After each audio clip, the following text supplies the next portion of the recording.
Travis Holmes with BigCatCountry.com, the Duval Dive podcast, and Fans First Sports Network here with your Jacksonville Jaguars update.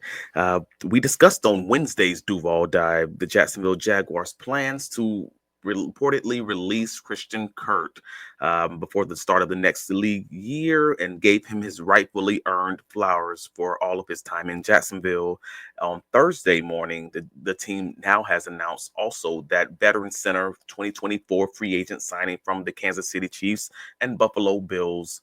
Uh, Mitch Morse has decided to retire, decided it was time to hang it up after his 10 years in the league. We covered that story and more on BigCatCountry.com, and also the statement that he released about the things that he's going to remember most about his career are the relationships that he's built and the bonds he's created with his teammates, both on and off the field, and that he's going to miss it dearly. He sent his thank yous to the Kansas City Chiefs, Buffalo Bills, and Jacksonville Jaguars for his 10 unforgettable seasons, and wanted to thank his wife Caitlin and his children for their constant love and support. Wanted to also, look forward to spending more time with them as he navigates retirement. That was probably big news for most Jacksonville Jaguars fans because we already are well aware that the Jacksonville Jaguars will likely move on from Brandon Scherf at right guard. So now the Jacksonville Jaguars have two immediate openings as far as the right guard spot and also the center spot. Not significantly different than the 2024 Tampa Bay Buccaneers under Liam Cohen. Folks seem to forget that they also drafted what was it? Graham Barton, in I believe it was a second round. He was their starting center in Tampa Bay, and they also signed Bryn Bredeston to a 1-year, $3 million contract and free agency as sort of a stopgap to man their left guard spot. So it's not crazy. It's not something that Liam Cohen, the Jacksonville Jaguars head coach, hasn't really seen before. Nevertheless, it's going to be his first time having to navigate that as a head coach and not as an offensive coordinator. So it's going to be interesting to see how the Jaguars kind of filled those holes.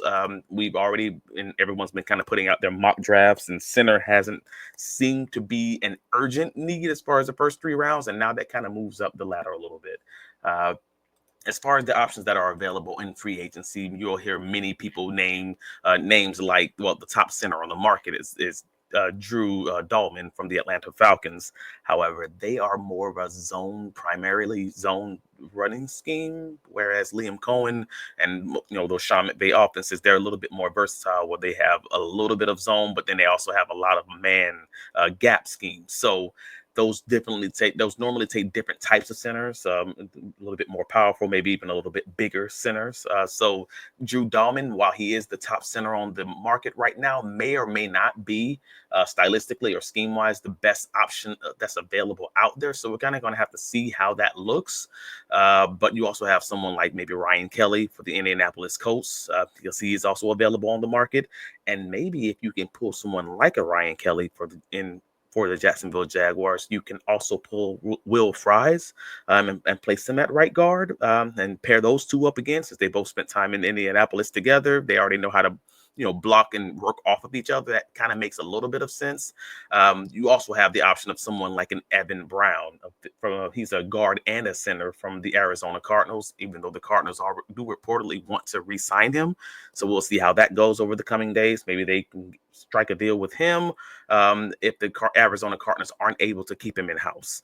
But nevertheless, yeah, there you have it. Mitch Morse is retiring after 10 years in the league and 1 season with the Jacksonville Jaguars under Doug Peterson, who he played for in Kansas City. So, of course, with Doug Peterson no longer here, with Mitch having a career, a pretty full career, and also I believe it was 6 concussions out of his 9 years in the league, and he was actually moderately healthy this past season. It makes sense, man. If you have millions of dollars, if you're happy, if you have a family you want to take care of and you want to grow old with, hey, I fully understand taking the money and running, enjoying your retirement, enjoy the beaches, bro. Like, I fully get that. So to Mitch, thank you for your time in Jacksonville, man. Enjoy your time, and yeah, it's going to be an interesting off season. It already is, and it's going to continue to be for the Jacksonville Jaguars, but stay tuned. BigCatCountry.com. We will have you guys covered. Also, Kyle will have his write-up on Fans First Sports Network and the Duval Dive. Just stay tuned. We got you covered, man. As always. Duval. I want to say Duval like Liam, but I couldn't bring myself to do it, man. We're gonna have to let that go. Later, y'all.